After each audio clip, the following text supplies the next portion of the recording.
iniciando mais um Fala Vereador. Neste final de ano, vamos conversar com os vereadores, falando um pouco da retrospectiva desses últimos 4 anos. Hoje ao meu lado, vereador do PMDB, Moacir da Silva. Tudo bem, vereador? Tudo bem, é sempre muito bom estarmos aqui, principalmente agora final de ano, final de mandato também, para falar um pouquinho do trabalho, da trajetória, das ansiedades, do que pensamos e de tudo que permeou o nosso tempo aqui na Câmara. Contar um pouco, né? Vamos começar contando um pouco para os nossos telespectadores. Quais foram os projetos que mais marcaram nesses últimos 4 anos? Na verdade, assim, eu poderia dividir os projetos em 2 blocos. Um bloco que todos sabem, ou de uma maneira geral a população sabe, que no primeiro ano nós integramos o governo no Executivo, até porque nós julgávamos que havia uma grande necessidade de juntar esforços para em prol da cidade, para organizar a cidade. E foi por isso que o convite foi aceito, e isso nós deixamos claro, inclusive, nas discussões anteriores. E isso foi durante o primeiro ano e meio. Lá nós desenvolvemos alguns projetos de cunho social e bastante importantes que eu julgo para a população. O senhor estava à frente de qual secretaria? Da Secretaria da Receita. Eu fui secretário da Receita, no mesmo tempo acumulei a Secretaria da Finanças e do Planejamento orçamentário, não do planejamento urbano. E em função de uma série de demandas que a própria população nos trazia para a Secretaria da Receita, nós encaminhamos uma série de projetos que nós participamos diretamente. É importante que se saiba que esses projetos sempre são de autoria do Executivo, então não é um vereador que está no Executivo como secretário que manda projetos para a Câmara, não, é sempre do Executivo. Mas o projeto, por exemplo, do IPTU pago em 2 cotas com o desconto total. Esse foi um projeto nosso que surgiu. É um projeto que surtiu muito efeito. Muito efeito, né? Porque isso foi em função exatamente da conversa com a população e de alguém, até um morador do Cobrasol, que nos pediu. Ele disse: eu gostaria muito de receber o desconto total do IPTU. E o IPTU no total dá 30% de desconto. Isso é muito hoje para uma economia estável, né? Mas eu não consigo pagar em cota única. Eu gostaria de poder dilatar um pouco esse prazo. E aí a proposta dele foi que nós fizéssemos em duas parcelas e que essas parcelas então dessem a ele o direito do 30%. Então foi uma lei que nos trouxe. Legal. Então, dessa parte do nosso tempo lá. Também uma outra foi em função de quem estava em dia com o município. Também havia uma grande reclamação da população de que normalmente a gente faz refinanciamentos e privilegia as pessoas que estão em atraso com a cidade, mas não quem está em dia. E aí surgiu então a ideia de 10% de desconto também no IPTU para aqueles que estão em dia por ocasião do pagamento com a municipalidade, né? Quem está em dia no ano anterior tem direito a mais 10% no ano seguinte. Então, uma lei nossa de lá. Uma outra lei também com relação aos resíduos sólidos. As empresas, notadamente assim, metalúrgicas, madeireiras, grandes depósitos, atacadistas, reclamavam bastante de que o lixo é cobrado sobre a metragem quadrada. Isso. E essa é a base de cálculo do lixo, sim. Mas havia uma injustiça aí, né? A lei, ela entende que existe ali um direito concedido. Quem pega, pega, quem não pega tem que pagar. Mas existe uma injustiça porque muitas empresas, elas destinam todo o seu resíduo para reciclagem ou para o reaproveitamento e pagam como se estivesse destinando. Então nós fizemos uma lei de quem comprovasse essa destinação, o reaproveitamento em qualquer uma das áreas, poderia ganhar um desconto que vai de 60%, de 40% a 60% na taxa do lixo. E as 2 leis foram aprovadas aqui na Câmara. Todas as 3 leis. Executivo. Todas as 3 leis foram aprovadas aqui, as 3. Ora, por que 60%?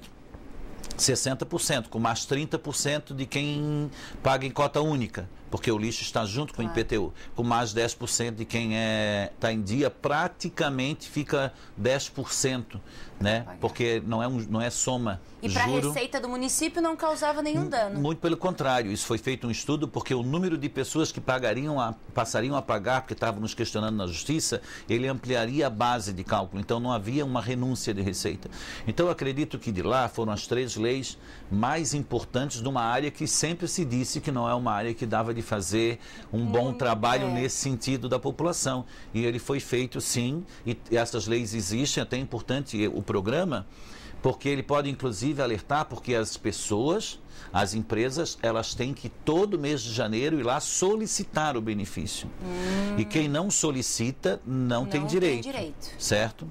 Então, com relação a isso, e tiveram outras leis também lá, no bloco do tempo que nós tivemos no Executivo. Agora, do tempo que nós estivemos aí, nós voltamos depois de 1 ano e meio aqui para o Legislativo, primeiro porque entendemos de que o nosso papel lá havia sido cumprido, aquela transição e o momento de que havia necessidade de um grande esforço da cidade para a administração havia sido dado. Nós tínhamos também agora sim um compromisso aqui com o Legislativo e uma série de demandas das comunidades para a gente estar atendendo. E aí sim, eu poderia citar uma série de leis, né? Tratando de leis, depois nós vamos tratar de outras... De audiências, de projetos. Exatamente, de outras questões.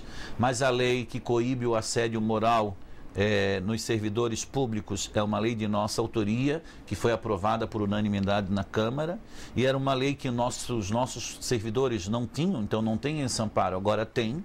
Eles podem requerer esse direito, se sentirem lesados, né, pelas autoridades estabelecidas, pelas chefias, pelos seus diretores. Já tem amparo, né? Agora tem amparo. Eu acho que na questão do funcionalismo isso é bastante importante, porque havia um vácuo nessa questão, né? Nós buscamos um grande incentivo às práticas esportivas e por isso nós propusemos uma lei de criação dos estacionamentos de bicicleta em todos os órgãos públicos. É lei. É lógico que isso não foi sentido ainda na prática. E por coincidência, ontem eu estava passando no Cobrasol e percebi uma moça que estava indo ao comércio de bicicleta e ela parou para amarrar num postezinho de luz a sua bicicleta, cadear. E eu estava pensando, pô, tão fácil que a gente fizesse alguns bicicletários, por exemplo, no calçadão do Cobrasol, né? Apesar de que a lei, ela começou a induzir primeiro nos órgãos públicos, até para ser um vetor de indução para isso. Para ser um exemplo, né? Claro, mas vamos lá, a prefeitura nova, ou o prédio adaptado para a prefeitura está sendo adequado. Eu espero que a lei seja cumprida ali, né, naquele pátio. Até se não for, a gente vai cobrar aqui na Câmara, vamos cobrar, né? Com estacionamento de bicicleta, porque ali nós vamos estar estimulando práticas saudáveis e também criando um questionamento com relação a esse modelo do transporte e o sistema viário, esse aglomerado que nós estamos vivendo, essa conurbação, principalmente nas horas de rush, que são muito complicadas. Uma lei que prevê o incentivo a práticas desportivas nas escolas e no município. Porque também, não porque nós estamos falando aí de Olimpíadas, não, mas nós estamos falando de uma população que precisa ser assistida. Qualidade de vida também. Claro, e nós temos espaços, por exemplo, qual era a ideia, a grande ideia para isso colocar na prática?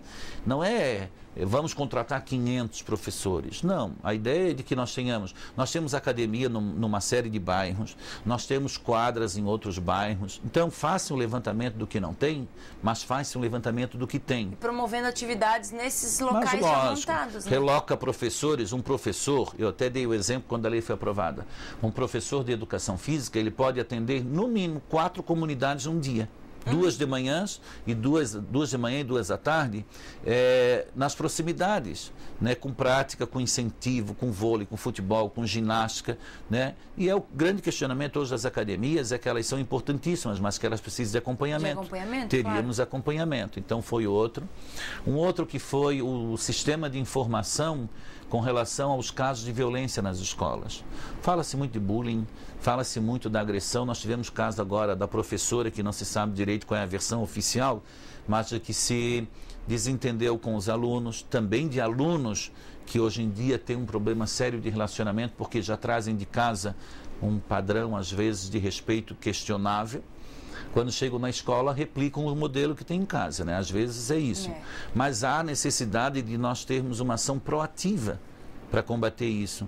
Então, nós criamos uma lei de sistema de informação da violência nas escolas para exatamente... Um cadastro seria? Ele é um cadastro, mas ele exige de que qualquer indicador, qualquer sintoma de agressões efetivas ou sinalizações de agressões sejam informadas para a secretaria, que deve organizar um sistema e ela que tenha atendimento, que realmente seja assistido, e com práticas diferentes, assim, algumas práticas que podem ser palestras, que podem ser seminários, que podem ser debates, ela trabalha proativamente para fazer esse combate. Falando em seminário, em palestra, o senhor fez muitas palestras e muitos eventos aqui na Câmara nesses últimos 4 anos que a gente pôde acompanhar. Um deles que eu achei bem marcante foi o da questão da gravidez na adolescência, né? Que foi feito um trabalho bem legal. Vamos contar um pouquinho para o nosso telespectador desse trabalho, que foi bem interessante. Nós ficamos, assim, bastante assustados com alguns dados que são alarmantes com relação à gravidez na adolescência. Foram 2 pontos, a gravidez na adolescência e a nutrição infantil. A gravidez na adolescência, sim. Nós temos em São José e na Grande Florianópolis, e são dados estatísticos de Santa Catarina, em média, 20% das gestantes são adolescentes. E é um dado alarmante. Aí as discussões, inclusive, apontaram de que alguns casos estão muito relacionados com a questão social, mas não são todos os casos. Então é um assunto que ele interessa a todas as faixas, tanto sociais, da estrutura social, como as famílias de uma maneira geral.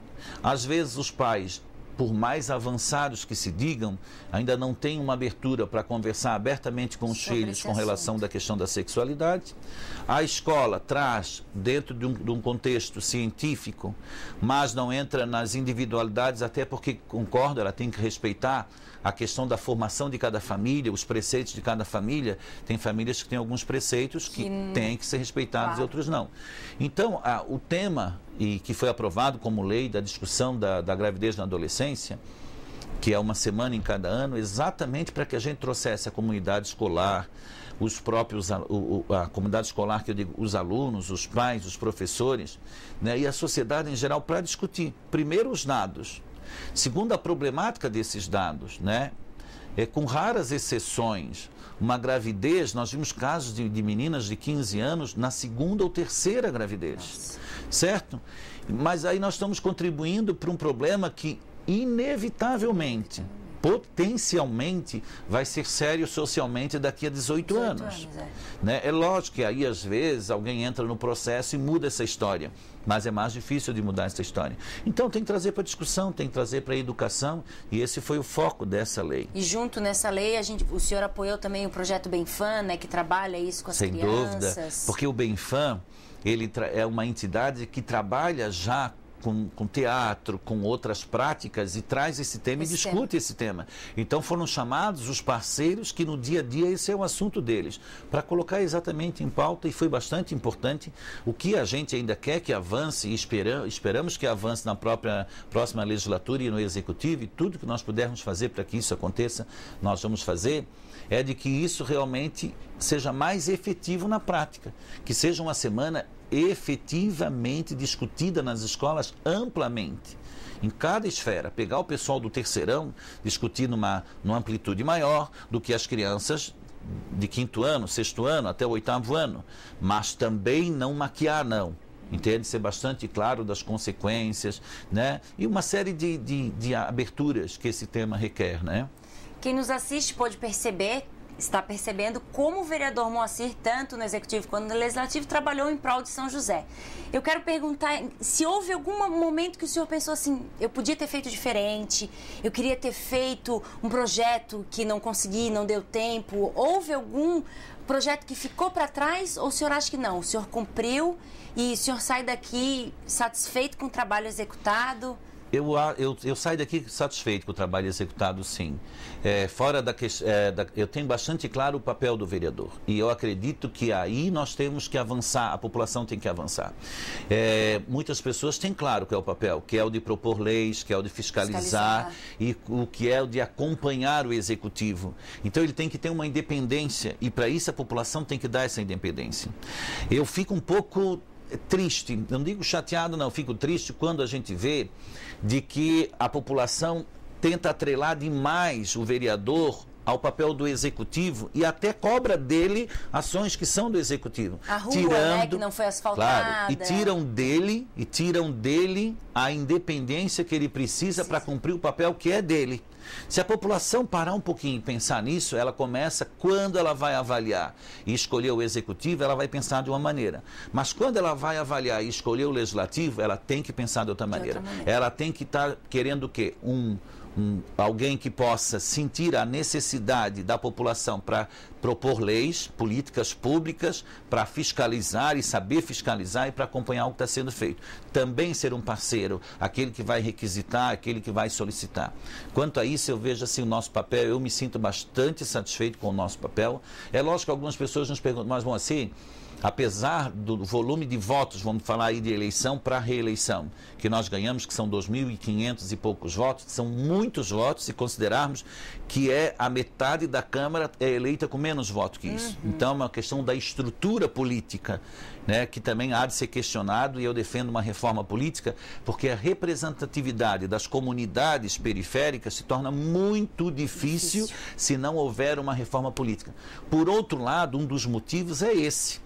Entende? Porque ou tu estás completamente atrelado ao executivo, ou é muito difícil que tu consigas prosperar.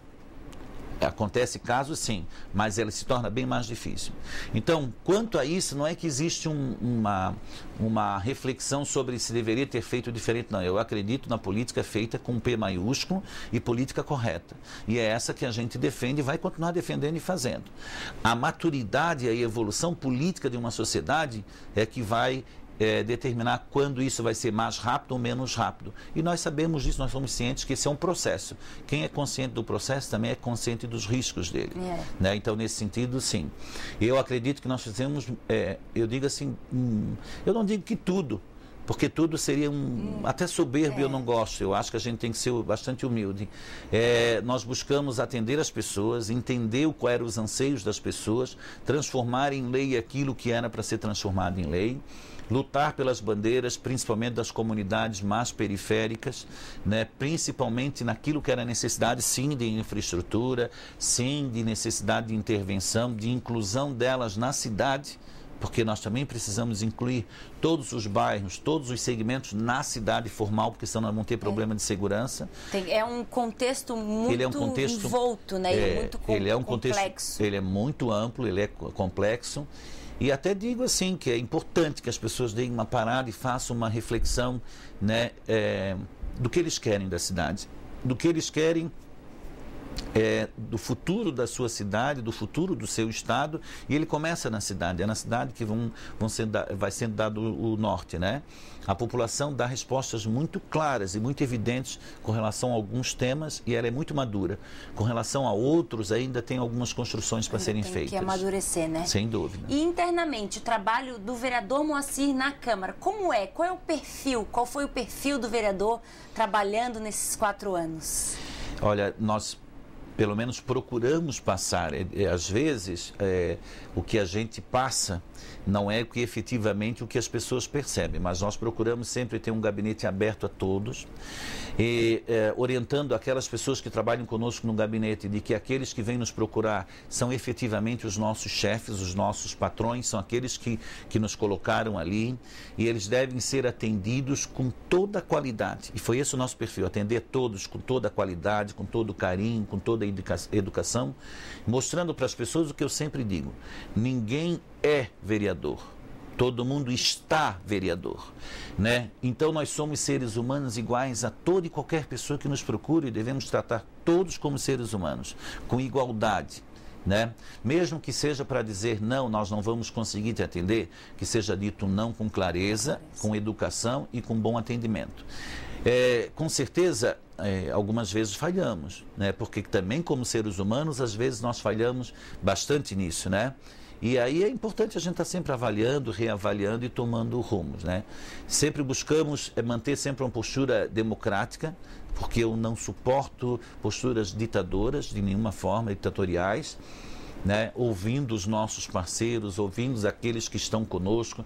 Cada momento da nossa vida de decisões, de como se posicionar, de onde está, nós sempre ouvimos aquelas pessoas que mais diretamente têm contato conosco e que nos ajudaram a chegar nesse espaço do processo, e que nos apoiam, né, no projeto político, né? Nós estivemos sempre junto com eles e discutindo isso. Então, eu diria um perfil assim, que nós buscamos de dinamismo, de otimismo, não gosto de pessimismo, de canal democrático, de uma igualdade das pessoas e ver todos com bastante igualdade. Esse foi o que a gente buscou e eu diria que esse é o perfil que eu acho que fica. E para quem nos assiste, que recado que o senhor deixaria do vereador Moacir, da sua equipe? Para quem nos assiste, eu diria o seguinte: a cidade de São José é uma cidade maravilhosa, uma cidade que aqui eu nasci, né? Eu amo profundamente essa cidade e ela tem tudo que uma cidade precisa para ser grande. Ela é grande geograficamente, ela é grande em desenvolvimento, ela é a 4ª população e a 6ª economia do estado. Mas ela tem todas as características, porque ela geograficamente ela é pequena, é um território pequeno, né?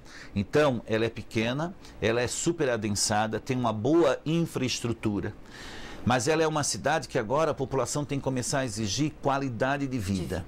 Qualidade de vida não é crescimento.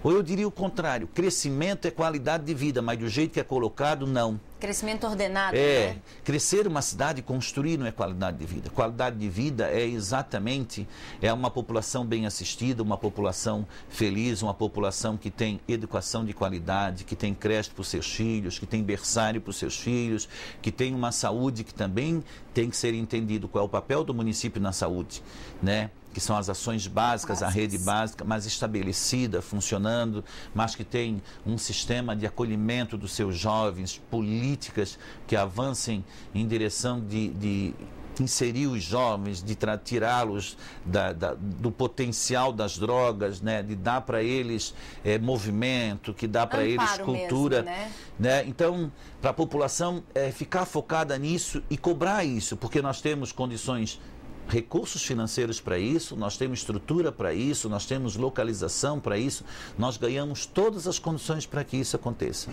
E também dizer assim, é importante demais que a cidade de São José também consiga se focar num foco que eu acho que ela é pobre. Eu vou até refazer o raciocínio, ela é rica na questão cultural, né? Se pegarmos aqui o entorno do centro histórico, as pessoas que mantêm essa história e a cultura viva de São José. Tem que bater palmas para eles. Mas ela é pobre no sentido de que isso seja divulgado e expandido para toda a comunidade de uma maneira geral. Se perguntarmos para a nossa população, os nossos bairros, qual é a frequência nos teatros? Mínima. Qual é o potencial do nosso teatro aqui que está sendo utilizado? Mínimo. Qual é a frequência das nossas comunidades em cinema? É mínimo. Mas em grupo de dança, em grupo de teatro, em discussão da arte, da cultura, isso tudo há muito por avançar, apesar de que ainda já somos. Nessa região temos algum destaque, mas há muito por avançar. Então, qualidade de vida é isso, né? Nós temos que avançar e é isso que eu penso que a população tem que ficar de olho, tem que participar dos fóruns de discussão, tem que vir mais na Câmara, tem que acompanhar quem está aqui na Câmara, tem que ver efetivamente as posturas de quem ela... Conhecer, né? De quem ela escolheu. Conhecer o trabalho, porque senão, acontece. Ela de novo, quando vem o processo que seleciona aqueles que vão gerenciar o que é dela, ela meio que ela não tem critérios para tomar as decisões e pode, às vezes, não tomar a decisão que é mais acertada. Obrigada, vereador. Obrigada a você que nos assiste. Quero agradecer o vereador. Eu quero agradecer a oportunidade e agradecer a todos que nos assistem, né? Continuar nos colocando à disposição tanto do gabinete quanto nós pessoalmente para as questões da cidade e dizer que a gente acredita fielmente nessa cidade, que ela vai ser, sem sombra de dúvida, vai estar sempre entre as grandes cidades do estado, mas eu ainda sonho com o dia que ela vai ser considerada a melhor cidade em qualidade de vida do estado de Santa Catarina, porque ela tem tudo para isso. Também Obrigado. Acredito. Obrigada e continue nos assistindo na TV Câmara São José, o canal da cidade.